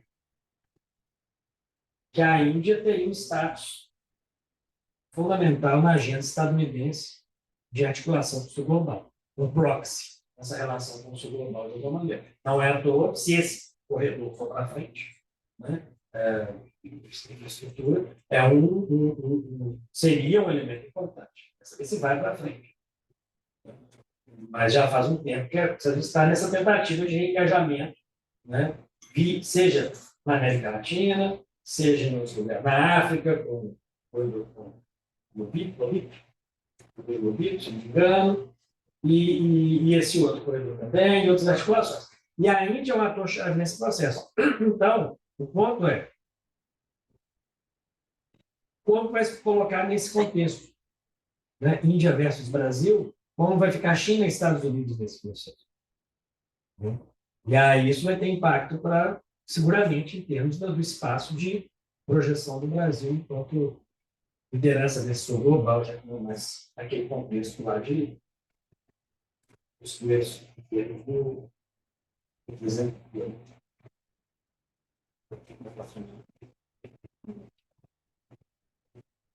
Vou falar bem breve para ver se há aí mais questões ou mesmo colocações aqui também de vocês. Me parece interessante, curioso, a gente pensar que o G20 foi, por um bom tempo, um espaço de articulação do BRICS, mas hoje ele termina se tornando um espaço até de expressão de tensões, né, entre a BRICS. Principalmente aí entre Índia e China, né, ou entre China e Índia, como a gente quiser ver, né, o ângulo que a gente quiser colocar. Isso ficou bastante evidente na sequência, né, a cúpula do BRICS em agosto, do G20 em setembro, foi quase que uma continuidade, né, dessa expressão de algumas das tensões. E aí a gente vai ver como é que o Brasil, na sua forma sempre moderada, ou de moderação, vai conseguir lidar com isso. Pelo que eu busquei sondar, não tem nenhuma chance do Xi Jinping não vir. A China vem, né? E o Modi, com certeza, também, né? Principalmente porque são dois países que têm interesse com um engajamento cada vez maior com a região da América Latina, né? Então, isso eu acho que vai ser bastante importante. Sobre as perguntas que foram colocadas, acho que, Tainá, a sua pergunta é uma pergunta que é super pertinente, porque é isso que está, para mim, também essa uma das principais questões. Quem é que vai se consolidar aí? Há uma liderança do Sul Global e com qual legitimidade? Acho que isso vai permanecer uma disputa, né? E talvez continue sendo algo que pode ser setorializado, se não da OMC, isso tem em algum momento uma relevância lá do Brasil e da Índia juntos, na pandemia da Índia e da África do Sul, na pressão para a flexibilização das patentes das vacinas. Agora, como o Léo bem colocou, o Lula sendo o chefe de Estado que circulou nessa sequência, né, de cúpulas aí nos últimos meses, ou vai ser a China, né, na sua narrativa da cooperação sul, tem grande ênfase nas narrativas chinesas, mas em que medida se consolida desde a perspectiva dos demais países. Então, acho que essa é uma questão que a gente não consegue responder, mas é uma questão muito bem colocada. Eu não acho, bom, eu não vejo como, mas eu adoraria ver o tema do dólar sendo debatido no âmbito do G20. Mas, tendo em vista que tem a participação dos Estados Unidos, é difícil que esse seja um tema que entre numa declaração final de cúpula. No entanto, é tão importante para o BRICS que ele vai certamente ser debatido. O que a gente tem que pensar é isso, gente. Então, assim, o G20, o que esperar e o que não esperar do G20, vamos tentar pensar nessa chave. É um espaço, um clube, vou usar esse termo, porque esse termo foi usado hoje no Milan, onde a gente tem a presença das principais potências do mundo hoje, das duas principais em disputa. Então, como conciliar? Quais são os temas e agendas em que é possível uma declaração consensuada? Porque quando não entra na declaração, né? E aqui eu estou pensando com a cabeça de Itamaraty, que o que importa é a declaração e como a formulação é colocada na declaração. Não é também só essa a minha reflexão, né? Acho que a agenda política é muito mais que uma declaração, mas isso vai ter reflexos, né? Então, a questão do dólar e, enfim, todo esse processo que, ao meu ver, é tão relevante, ao mesmo tempo, ele é tão difícil, eu acho muito precipitado dizer que a gente está indo para uma desdolarização, acho que a gente tem muito caminho a percorrer, é um processo extremamente duro, porque tem impactos também negativos para os próprios países em desenvolvimento, a desdolarização então, não é fácil, e acho difícil desse tema entrar no âmbito mais amplo do G20, deve sim ser um tema importante do BRICS, que deve continuar sendo um tema importante das cúpulas dos BRICS. Até pulei sem querer outra questão que a Tainá trouxe sobre a presidência, já estava colocada desde o início que ia para a Rússia. Eu não escutei, talvez o André tenha outra informação que eu não tenho, tá? Mas desde o início já estava, quando eu conversei com o pessoal do Itamaraty há muito mais tempo, já estava colocado que ia para a Rússia, que não ficaria aqui. A outra questão é se em 25 ela vem para o Brasil. Essa, para mim, é uma questão dada, não com certeza a COP30 e BRICS vai ser um ano daqueles. Isso parece que não está mais certo, dada a ampliação dos BRICS, como é que vai se dar aí a rotatividade das periferias. E aí, uma última coisa só que eu queria pontuar é que, pelo acompanhamento mínimo que eu tenho, Léo, talvez você possa falar melhor que eu, é que é a primeira vez que está se falando de um G20 social, que até está me causando bastante curiosidade, porque uma coisa é a Cúpula dos Povos organizada de maneira autônoma pelos movimentos sociais, que é algo que é tradição e que sempre ocorreu nos grandes encontros de chefes de Estado, uma cultura muito forte disso aqui na América Latina. Outra coisa é a presidência brasileira dizer não vai ter um G20 social feito pelos movimentos sociais, igual eu escutei hoje. Isso me causou muita surpresa, muita surpresa. Inclusive em termos de data, já colocando que vai ser ali colado na cúpula G20 Social pela Paz, eu também não entendi o que está sendo pensado e quem é que está por trás dessa reflexão, porque é óbvio que, pelos movimentos sociais brasileiros, que ainda nem começaram a discutir, não está na agenda de ninguém do movimento social do Brasil, só está na agenda das grandes ONGs que sempre circularam no espaço global. Quando vier a chegar no andar do território, a gente vai ver se vai ter ou não foro, e vai depender muito da conjuntura. Se já está sendo colocado pelo governo, eu quero saber, vai botar dinheiro, então, para trazer o movimento social em massa aqui para o Rio? Vai ter dinheiro? Eu não entendi ainda como e por que foi falado isso ainda hoje.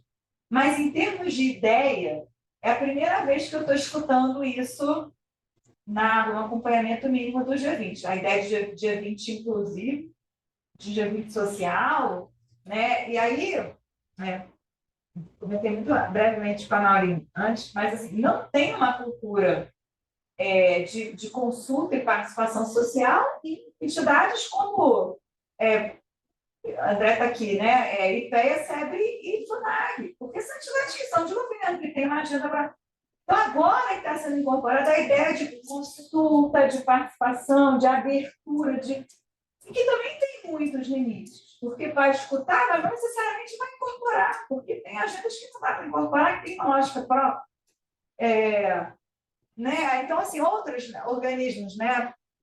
O próprio, as próprias cidades, né? Enfim, o grupo a gente iria, eu e Leonardo, porque o W20 das mulheres foi incorporado na cúpula da Turquia. Imagina só o Erdogan criando um W20. Quer dizer, como é que a gente entende esse processo todo, ou como é que ele reflete pressões que estão vindo de outros lugares, né? Que são de outra natureza. Então, assim, trago mais perguntas que respostas para a gente estar aqui acompanhando. Ótima comparação, né? Na hora de dizer, não venha me incomodar com protesto aqui na minha porta, não. Eu crio um canal aqui oficial e eu digo quem pode participar, igual o Putin fez. O Civil BRICS você tem que se inscrever, o da China a mesma coisa. Quando você Teve um não, paralelo. quando você não tem que mandar a sua fala antes para eles verem o que você vai falar, né? E, por outro lado, talvez aqui também só porque tem muitos alunos, pessoa mais jovem que nunca viveu isso, acho super importante esse processo também de conhecimento, né? A ideia de cúpula dos povos nasce das lutas contra a área de livre comércio das Américas, das lutas contra a ALCA. Tá? Então, é um processo social que vem de muito tempo, do fim dos anos 90, que vem da cultura de protesto, de oposição ao que ocorria dentro da cúpula, por isso a cúpula dos povos, pela soberania dos povos. A ideia de povos aqui é, de fato, para tentar envolver o máximo possível de movimentos sociais e de temas, e sempre foi algo de oposição. Depois de um tempo, passou também a ser um diálogo, quer dizer, um espaço autônomo, mas que tem interfaces e pode sim ter diálogo com os governos. Eu me lembro de uma cúpula dos povos que ocorreu em paralelo ao Unasul, na Bolívia, já com Evo Morales. Então, fez um documento de fôlego, entregou para o governo na Unasul, né? Foi 2006, 2007, por aí. Então, assim, é cúpula dos povos, mas tem diálogo, mas ainda assim é espaço autônomo dos movimentos, tá? Isso, mais uma vez, vem de uma cultura que já tem bastante tempo. No G20 da Argentina, em Buenos Aires, teve um protesto gigantesco do lado de fora, quem organizou lá veio passando isso para a gente. Então, também é isso, né? Depende um pouco da natureza da presidência. Então, era o governo Macri na Argentina, os movimentos já faziam oposição ao Macri e conseguiram puxar uma cúpula dos povos em protesto. Aqui já muda totalmente, vira tudo de cabeça para baixo e vem uma ideia de G20 social. Então, faz todo sentido, né? Se tem um presidente que quer ser visto como líder, não pode ter protesto no quintal dele. não sei se ainda estão consensuadas assim, não sei mesmo. Tem muita gente que não está em ponto com tudo, não. Tem que Eu puxar. também não estou, mas assim, mas sentido ele cresce. faz sentido para quem, né? Sempre a pergunta. Faz sentido para quem? Sim, para o governo. É como o Silvio Briggs lá do Putin. Fazia todo sentido para o Putin, mas não faz sentido para os movimentos. Agora, eu acho que a gente tem que entender como esse processo vai ser, porque o G20 ainda está num patamar muito abstrato. Ele não territorializou, acho que isso aqui é parte também das tentativas de trazer o debate. Mas, bem, falei demais. Vamos ver se tem mais gente para falar.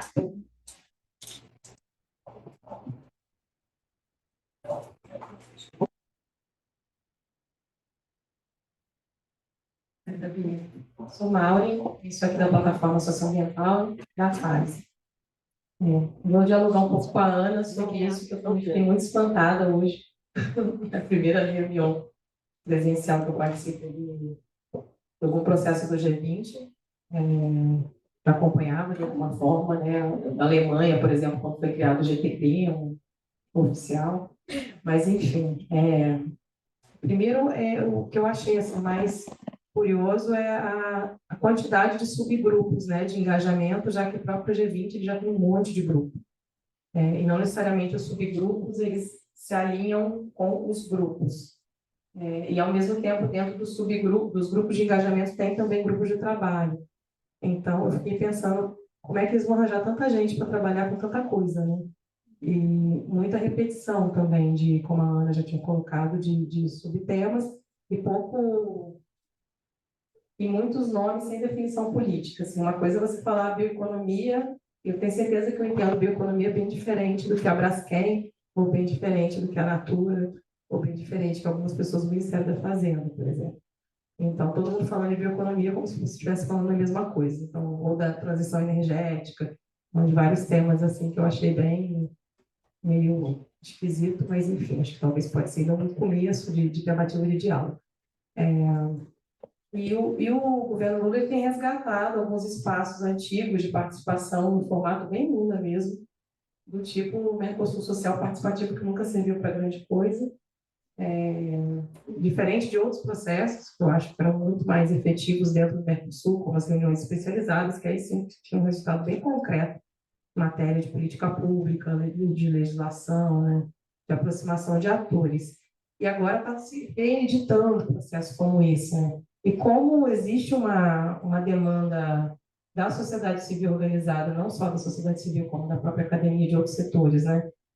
De participação, porque ficou tudo muito paralisado nos últimos anos, se abriram milhões de espaços, né? Ao longo desses 10 meses aí. Eu estou no Conselho de Participação Social, mas já são 17 conselhos até agora, conselhos nacionais, fora esses os formais, né? Fora os centros de cada ministério, de cada fundo, de cada processo.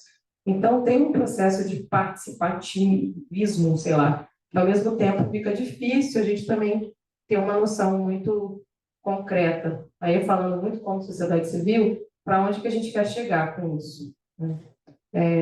Então, assim, a gente lá no Conselho de Participação Social, a gente falou, peraí, chega, vamos parar de pôr uma agenda de cima para baixo, e foi o que a gente fez ao longo desses últimos 10 meses, de estar trabalhando o PPA participativo, terminou o PPA, agora vamos tentar organizar uma agenda concreta e ver que o Conselho pode colaborar, de fato, a partir dos seus conselheiros.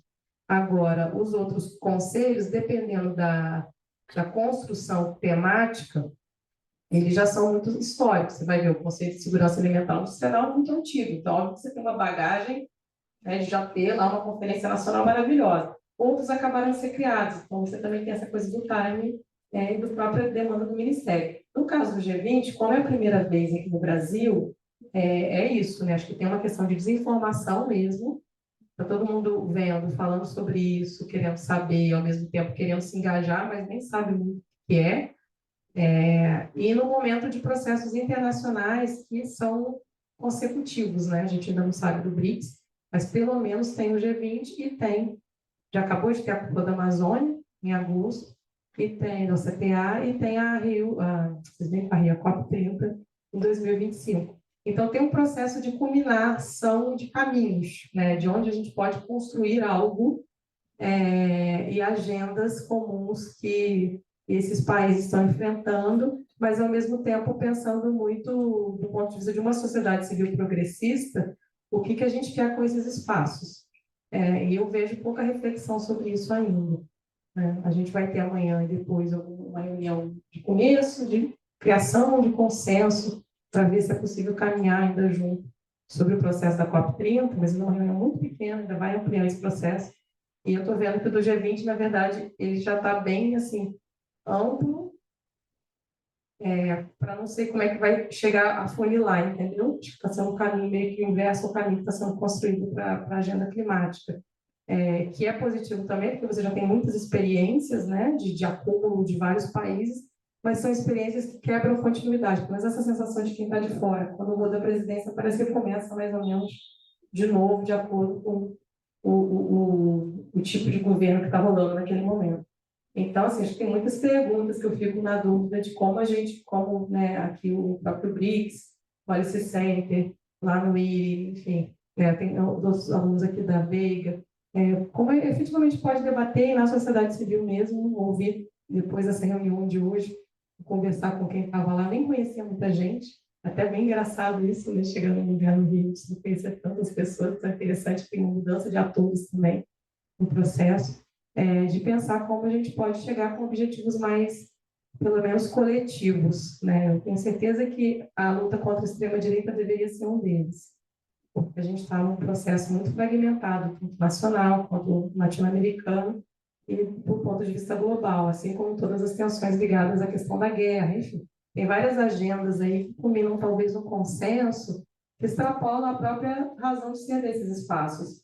Mas a gente, como pensamento de grupos coletivos que querem buscar algum objetivo comum de futuro, deveriam também pensar, né, um pouco onde a gente quer chegar com esses caminhos. Mas agradeço muito tanto, professor Leonardo, tantas reflexões que eu acho que ajuda a gente a ir crescendo esse caminho até o que vem.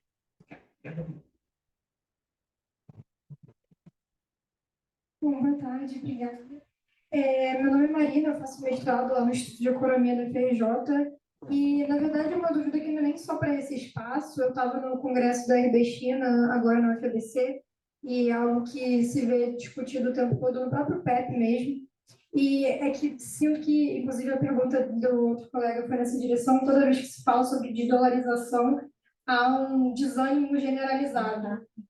Eu sei que talvez isso não seja nem uma questão de o processo de desdolarização estar ligado só à China, porque isso também é uma pauta dos BRICS, é uma pauta do Lula, inclusive, né, talvez focado na pessoa dele também, mas eu sinto que há uma negligência, há um disregard das potencialidades dos processos de desdolarização. Eu não acho que a China, isso talvez seja uma opinião pessoal, queira desbancar o papel de moeda reserva do dólar, eu acho que não é esse o ponto, até porque, além das políticas macroeconômicas que teria que adotar, tem a questão da vontade ou não do país de querer ser uma potência hegemônica financeira e impor restrição externa aos outros países, mas eu acho que a gente tem vários processos que são suficientemente robustos para a gente ignorar tanto assim o processo de desvalorização, porque o que eu ouço geralmente é difícil, o dólar está aí, e é isso, e aí não é mais discutido.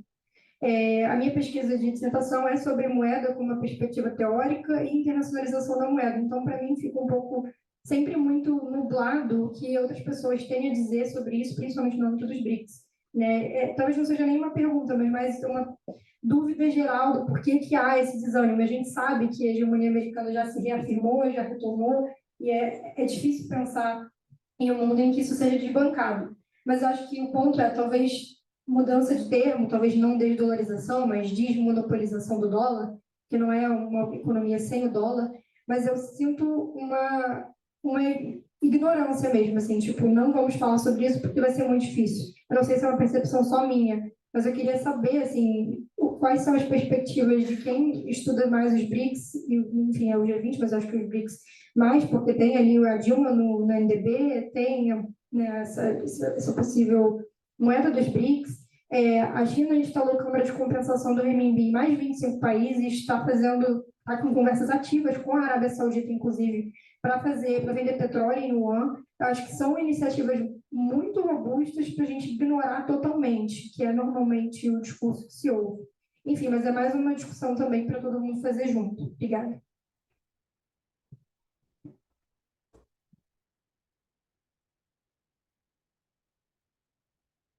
Obrigado. Com relação à pergunta anterior sobre o G20 e os BRICS, a presidência brasileira, na verdade, a presidência do G20 é muito mais importante que a dos BRICS. Envolve muito mais países, ocorre com muito menos frequência. A primeira vez que o Brasil vai ocupar, o Brasil ocupa dos BRICS cada 5 anos. Então, houve um acerto com a Rússia, a gente pediu para trocar, para a gente não ter que organizar os eventos relativos à presidência, tanto dos BRICS quanto do G20, no mesmo ano. O que não só tem uma complicação logística, mas pode ter política também. Você pode acabar embolando no meio campo. Enfim, com negociações paralelas, simultâneas, que você está liderando enquanto presidente para tempo ali dos dois fóruns. Mas eu queria pegar algo que foi dito pelo Leonardo e também pela Ana. A expansão do G8 para o G20, porque tinha alguns países que não podiam ser deixados de fora, dado os objetivos, né, do G8 na época. E eu acho que você tem razão. Isso não ocorreu só na finança, ocorreu em várias outras áreas da governança global. Tem alguns países que ganham importância e você tem que reformar as estruturas de governança, porque não dá para deixá-los de fora. Então, é um imperativo funcional. Né? Se eles estão de fora, a instituição internacional não consegue atingir seus objetivos. Agora, isso me parece muito diferente do que aconteceu com os BRICS. A expansão dos BRICS foi, basicamente, a imposição da vontade da China. E aí eu não vejo funcionalidade nenhuma em trazer esses novos países para dentro. Até porque, se por um lado a expansão traz maior inclusividade, talvez legitimidade, por outro lado, você perde uma eficiência. Tem um trade-off aí entre incluir todo mundo e ter uma instituição que seja minimamente eficiente. E a ONU não nos deixa mentir. Né? O que vários órgãos da ONU conseguem fazer? Mais de uma centena de membros, todos com o mesmo poder de voto, é uma paralisia total.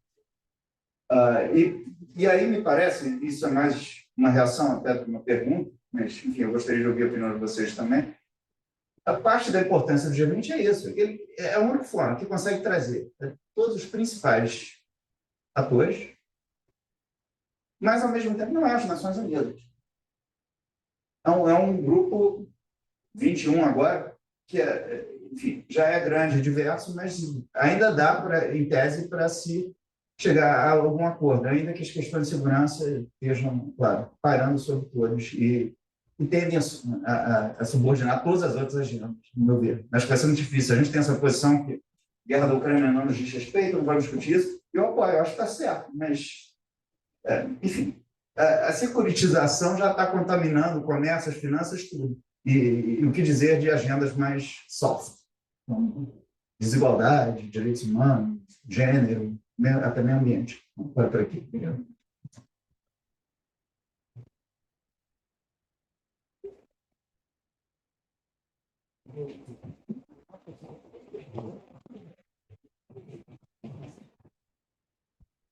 Boa noite, acho.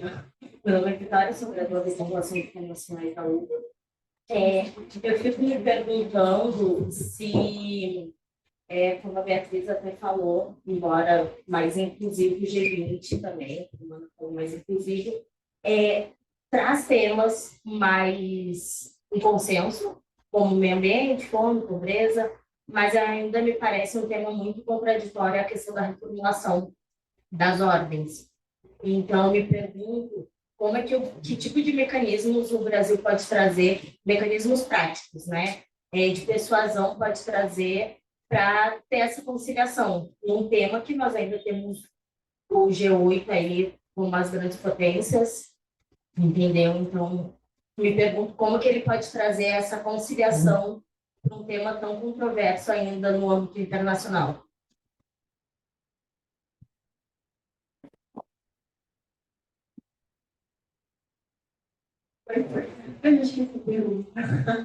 Boa noite, meu nome é Manuela. E puxando um gancho seu, era referente também à questão da ampliação do BRICS, porque o BRICS era um grupo que fazia sentido, vamos dizer assim, países do sul global com interesses em comum, apesar de haver uma disparidade ali entre os membros, dava para ver que a agenda era a mesma. E agora, com esses novos membros, eu não sei muito o que esperar, sabe? O que a gente pode ver é como... Sei que ainda é cedo para dizer, talvez, mas quais seriam as especulações sobre qual seria a posição que o BRICS, como um grupo, assumiria, o que ele tentaria articular internacionalmente, agora que a gente vê uma disparidade maior entre os membros, uma coisa não tão coesa como era, mas ao meu ver. Era isso.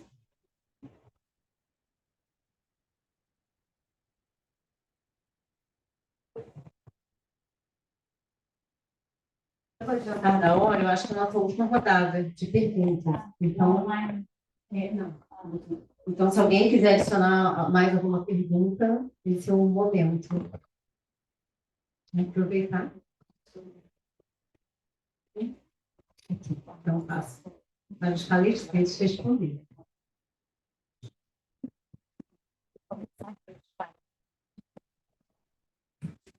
Eu vou tomar o lugar do Léo, porque aí eu escrevo as duas últimas perguntas. Bom, eu agradeço aqui a troca, né? Uma troca super rica. Acho que todas que colocaram perguntas, puderam também contribuir com as suas informações, super importante. Hoje foi colocado, eu vou começar por esse final, os mecanismos de persuasão que o governo brasileiro vai precisar desenvolver para chegar a consenso dada a diversidade do país. De fato, essa pergunta foi colocada hoje de manhã e o pessoal jogou para o Itamaraty para a reunião de ministros de Relações Exteriores, que eles é que têm esse duro trabalho de conseguir chegar às formulações que são aquilo que vai expressar algum consenso, é o que está na declaração. Quando não tem consenso, não aparece em declaração ou não tem declaração, que foi o caso da Indonésia em 22. Tanto que uma das principais comemorações foi que foi possível uma declaração na Índia, né? Então, foi um pouco dessa a resposta, o que eu acho que ainda assim é muito difícil. Acho que o André colocou muito bem, né? É um grupo... É um tremendo privilégio o Brasil presidir um grupo como esse, um grupo de extrema importância, pela capacidade que tem, que, se quiser, pode agir nos grandes temas internacionais e é mais inclusivo do que um Conselho de Segurança, ou um G7, né? Mas, por outro lado, torna tudo muito mais difícil também. Quanto mais você expande, você vai precisando administrar mais, não apenas o capitalismo global, como eu disse, que é a tarefa essencial do G20, mas não a única, mas também para conseguir administrar as temáticas, né? Que cada vez cresceram mais, como o Léo bem colocou. Cada vez cresceram, não estava tudo dado, é isso que a gente tem que entender. Não estava tudo por clima e meio ambiente, não era tema de G20 até, quando foi isso? 14, né, mais ou menos? Bom, e aí em Hamburgo é que, né, foi criado o GT, ou esses grupos de engajamento, como eu falei, né? Então, acho que vai ser, sim, uma tarefa bastante dura, e foi muito, minha impressão, ao menos, é que os três temas, os três eixos temáticos desenvolvidos pela Presidência do Brasil foram bons nesse sentido, né? Que eu acho que é possível tentar encontrar aí pontos em comum. Deixa eu então falar rapidinho sobre a expansão dos BRICS, que eu acho que era uma curiosidade aqui de todo mundo. Eu lembro sempre do André, quando eu lembro desse tempo, quando eu cheguei lá na África do Sul, foi muito interessante, porque a gente estava brincando que parecia aposta de futebol, falava com o Léo, né? Eu e Marta, porque assim, não estava dado como seria até o último minuto. Eles fizeram um retreat, porque não tinha critério, precisamente isso. E aí, antes de desenvolver o critério, na verdade, negociou-se um a um os novos membros, quem era o amigo de quem, com qual interesse, antes de chegar a qualquer critério comum, né? E aí, quando foi anunciado pela manhã, né, acho que no 26 de agosto, causou muita surpresa saber quem são, ou eram os três que seriam convidados. E, de fato, né, sempre foi, né, a expansão do BRICS uma agenda chinesa. Em 2011 já tinha sido, mas ali não era qualquer questão incorporar a África do Sul, era até um processo natural. Agora, o que me parece é que a agenda chinesa aliada à Rússia ganhou uma força muito grande, né? O BRICS, eu venho falando sobre isso já há muito tempo, o BRICS ele passou de ser um grupo com uma agenda reformista para um grupo que é hoje uma aliança geopolítica. O BRICS teve uma agenda reformista até mais ou menos 2014, né? A grande agenda comum desses países tão diferentes, tão diversos, era a reforma das instituições financeiras multilaterais, não para alterá-las por completo. Eu sempre fui crítica à esquerda, né? Tem que alterar tudo, não. Ela tem um lugar à mesa no FMI, né? Dado o seu peso econômico, mas nunca foi de alterar por completo o FMI, ou mesmo acabar e criar uma nova organização financeira internacional. Mas na medida em que o BRICS cria uma nova instituição financeira comum em 2014 e a Rússia ocupa a Crimeia, gradativamente o BRICS foi passando para uma aliança geopolítica. A eleição do Trump vai acentuar mais ainda com o enfrentamento à China, e depois a invasão da Ucrânia pela Rússia termina de consolidar isso, que aí já desembocou, né, numa maior afinidade entre Rússia e China, algo que não era natural. Isso leva à incorporação, não é só a expansão dos BRICS, é a incorporação desses países.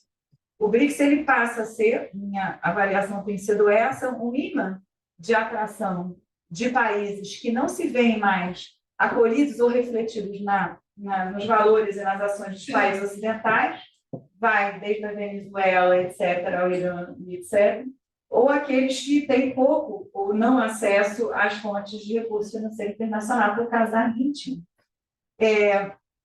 A incorporação desses países levou em conta as vontades de Rússia e China, primordialmente, mas também algumas outras questões. A meu ver, a incorporação do Egito foi um caminho natural pela atuação do Egito no Novo Banco de Desenvolvimento.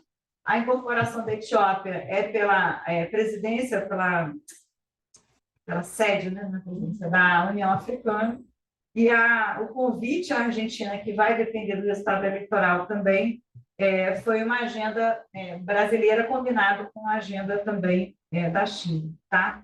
Hoje o BRICS tem claramente um peso, se esses países todos entrarem, muito mais forte em termos geopolíticos do que antes, com a questão do petróleo, e aí vai se acelerar a agenda do dólar, tá? A meu ver.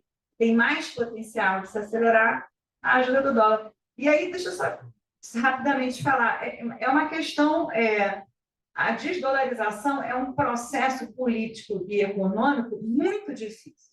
Não é uma questão de vontade política. É excelente, é muito importante falar sobre isso, tá? Porque o dólar tem o que o De Gaulle chamava de privilégio extravagante, tá? No entanto, né, o porquê, a pergunta clássica, né, porque não se desdolarizou até hoje, porque os países nunca abriram mão das suas reservas em dólares, suas transações comerciais em dólares, é porque não tem outra moeda que tem instituições de tamanha credibilidade como o Banco Central americano. O Banco Central chinês não tem e nem talvez queira ter essa capacidade, e o mercado financeiro americano não é aberto. Desculpa, chinês não é aberto. Ele controla a entrada e saída de capitais, ele não está aberto para desconto de títulos e papéis como está a Citi e Wall Street. A principal detentora de dólares é a Citi de Londres. São os outros países que querem dólar, não são só os Estados Unidos. Daí a gente tem que pensar se, na verdade, o processo de desdolarização, na verdade, o que está apontando é uma ionização. E aí a gente tem que pensar se é esse o caminho, se é isso para a gente, Brasil. A gente quer substituir o dólar por uma outra moeda, ou a gente quer mecanismos talvez mais inclusivos. Aí acho que é uma outra conversa, por isso ela é um pouquinho mais complicada do que só a vontade política de líderes, né? E o Lula é muito bom no discurso, muito difícil de implementar depois na prática. Bom, eu acho que, na verdade, sobre essa questão da responsável, da desvalorização, eu concordo com o Cândido. Eu só colocaria que eu acho que é isso. É um processo muito complicado e percebe alguns elementos. Eu lembro de um relatório recente do FMI, do FMI chinês, e ele coloca lá como um elemento da desvalorização muito menos o jogo político, mais inovações tecnológicas em termos de moeda digital, etc., como coisas que aceleraram, na visão dele, muito mais do que vontade política, nesse sentido. Ou seja, você não precisar mais do dólar no meio do caminho, como um elemento importante nos últimos 10, 15 anos, que ele vai fazer na leitura. Por que eu estou falando disso? Porque eu acho que é um processo. Acho, talvez seja um elemento importante também das consequências não previstas das sanções, também como um elemento que acelera esse processo, mas isso não indica exatamente o ponto que a Ana colocou. Não aponta necessariamente para uma troca de posição ou, se não, uma diminuição dessa confiança como uma moeda de reserva. A diminuição da confiança não implica o fim da confiança como moeda de reserva, né?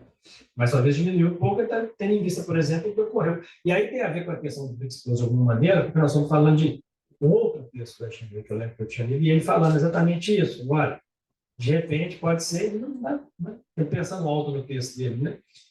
Estados que não têm uma relação tão boa com o Ocidente geopolítico, podem começar a pensar duas vezes se vale a pena ter tanta reserva em dólar em banco internacional, porque o que fizeram com a Rússia pode fazer com eles depois também. Então, de repente, eles vão diminuir, não só em dólar, mas nesses lugares também. Então, isso pode gerar um caminho. Mas tudo isso dentro do contexto exatamente do que a Ana estava colocando. E sim, eu concordo com né, eu acho que eu vou junto com a fala do André sobre o G20. Eu estava destacando a questão do papel do G20 como expressão das dinâmicas da política, mas sim, a expressão talvez nesse sentido também, né? É o único âmbito que tem, ou o melhor âmbito que tem para você colocar atores que são, em termos da economia política internacional, fundamentais para dialogar. Então, executivo e representantes, né, desse executivo ao longo do ano, negociando uma série de questões, mas também outras dinâmicas, dos quais, seguramente, a dinâmica da segurança está interconectada. Né?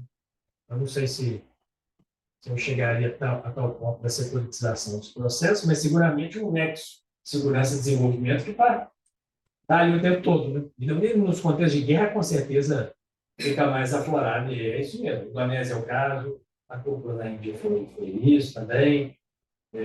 E a história do BRICS é essa também. Você comentava a respeito. 2 momentos de inflexão da agenda de segurança do BRICS é 14 e 22. Né? para a segurança entrar como um ponto importante na agenda e para a aproximação, né? Ou para a Rússia valorizar o BRICS, né? 14 para a Rússia dar uma importância maior, 22 para uma convergência de agenda com a China desde 17, em função do que vinha para a China de 17, o que acontece para a Rússia, 14 intensificando em 22. Então, sim. E aí é isso, né? Eu acho que o ponto diferente, o André fala diferente do que aconteceu com o G20, no caso do BRICS, a situação do estágio da natureza, eu acho que eu estou concordando com o que a Ana fala do BRICS assumir esse caráter geopolítico, eu fico pensando na agenda do BRICS o próximo ano, né? A partir desse processo, quanto objeto de análise, como vai caminhar, onde vai estar o ponto comum, onde vai estar o denominador dessa articulação. Se é que existe. Né? O denominador que eu digo no sentido de que vai tocar a agenda. Né? Como que a coisa vai caminhar? Porque é esse critério. Né? Vai ser por consenso? Como é que vai ser? Os mecanismos de decisão e esses processos todos. Não tem outra forma. Né? Já tem uma decisão importantíssima agora, como você disse. Sem critério algum. O nosso ministro falou, primeiro a gente admite os movimentos, depois a gente pensa critério. O que não faz sentido algum. O BRICS não tem uma governança que estabeleça esses procedimentos. Então... não, isso é uma coisa curiosa. Claro que isso permite que o poder se impõe de uma forma muito mais incisiva que em outra forma. E aí a China que manda. Ainda mais agora, que a Rússia depende nela para tudo, da guerra no Ucrânia. Isso é curioso porque, se pegar nos últimos anos, né, desde a última Copa do Brasil, na verdade, desde a Copa de Xiamen, quando começa a ideia do BRICS Plus, né, você tem toda uma discussão, seja na literatura, seja em banks, dos países do BRICS, pensando como seria isso, quais mecanismos, quem poderia entrar, qual a maneira de entrar, se articulação regional, isso aqui. E na hora que acontece, acontece do jeito que aconteceu, sem nada do que estava sendo discutido nesse sentido ser tão levado em consideração. Outra dinâmica. Então, sim, eu concordo que é uma situação complicada, para dizer o mínimo. O que vai acontecer. E com impacto no G20, porque agora então a gente vai ter um G20 que tem 7/8. Né? 8 dos 21, 8 estão no BRICS. Vamos lá. 5. BRICS, Arábia Saudita, Argentina e União Africana, se eu quiser pensar o caso aí da Etiópia ali com algum impacto. Né? Mas menos. Então, tem 7. Nos 20 eu tenho 7. E vai voltar a ter alguma articulação, pensando no caso ainda da guerra, né? E a Rússia influenciar nesse processo, como que a China se engaja. Óbvio que tem outras dinâmicas, né? Como eu estava falando. Durante o governo Biden, o status de importância que a Índia tem para os Estados Unidos na sua reaproximação do sul global. O Brasil, de alguma maneira, também. Então, isso é um ponto a ser levado em consideração. A gente tem papel com a Argentina também. As eleições não acabaram. Sim. O resultado não vai ter Argentina. Isso. É aquela história que você estava falando, a aposta. Eu perdi a aposta. Eu tinha colocado muito dinheiro na Indonésia. Se eu tivesse para colocar dinheiro, eu ia colocar na Indonésia, tinha perdido tudo. Nunca ia botar dinheiro, né? Eu ia dançar nessa. E outra coisa... Se eu botar na Venezuela, eu ia perder. Não ia não. Eu tinha colocado na Indonésia e no Egito. Eu tinha perdido, porque eu falei, eu também tinha para mim a Argélia. Ainda tinha a Argélia na minha cabeça ainda. A Argentina achava que o Brasil queria estar. Então, você vê como é que é a minha percepção de conjuntura é horrorosa. Mas o último comentário que eu ia fazer tinha a ver com o G20, que a Marta tinha falado da questão de perceber como é que é um monte de grupos de articulação, um monte de grupos de engajamento, etc., e com a agenda sobreposta e tudo. E só para colocar que eu não acompanhei e não acompanhei todos os grupos, né? Mas 2 grupos, em algum momento, eu acabei acompanhando e é interessante a diferença nesse sentido. Né? O B20, né, o Business Summit 20, eu acompanhei durante alguns anos, e ali claramente tem uma agenda, uma capacidade de influenciar a agenda do G20 muito substantiva, né? de temas que primeiro são discutidos na cúpula do B20 e que depois aparecem na cúpula do G20, e uma convergência nesse sentido. O mesmo não acontece nos mesmos termos, por exemplo, no W20, na mulheres. A forma como a temática, mesmo que o W20 também não seja, pelo menos no momento que eu estudei, não seja tão radical em termos de lugar das mulheres, etc. Mas, mesmo assim, a agenda que os documentos do W20 comparados, uma análise documental, os documentos do W20 comparados com o do G20, quando o G20 fala sobre mulheres, a agenda do G20 é muito mais aguada, né, do que a agenda do W20, mesmo o G20, o W20 não serve tão radical nesse sentido. Então, se você olhar para o L20, é a mesma coisa. O L20 eu acompanhei um pouco no início, né, que era de sindicatos. Também, muito pouco apareceu. Então, esse é o ponto. Já depender do tópico, da agenda, né, do grupo de engajamento, ele tem um impacto maior ou menor em função, seja de quem preside aquela culpa, seja a própria dinâmica do G20 e seu desdobramento. Mas aí.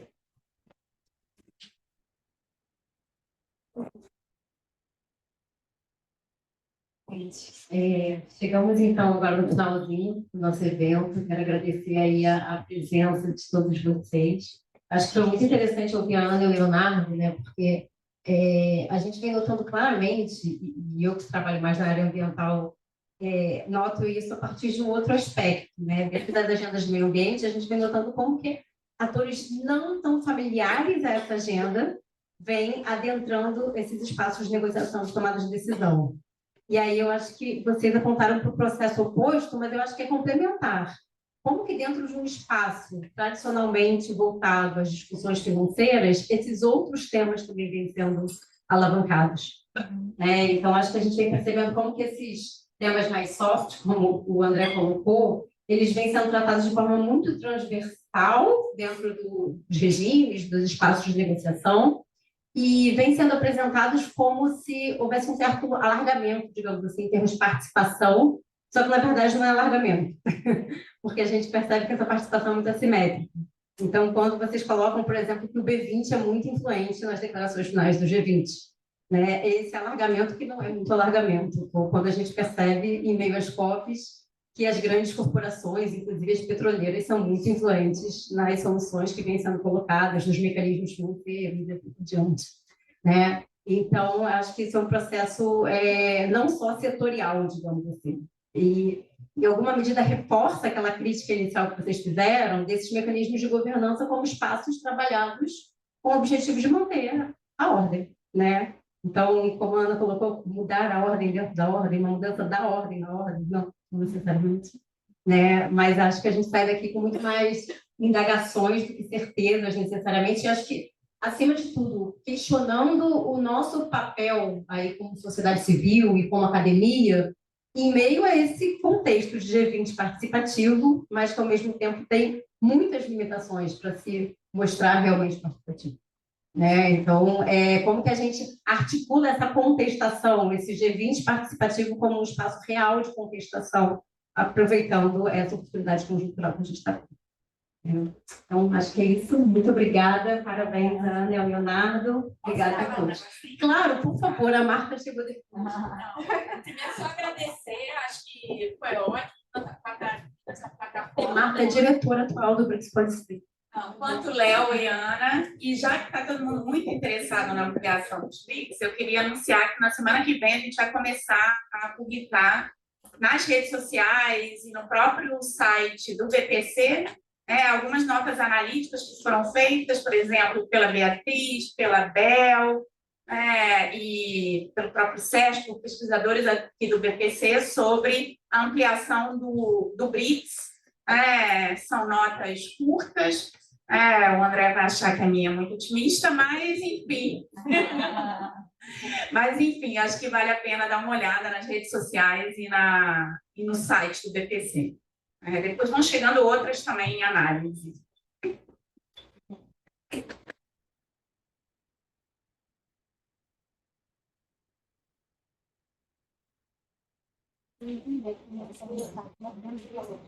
Eu estou.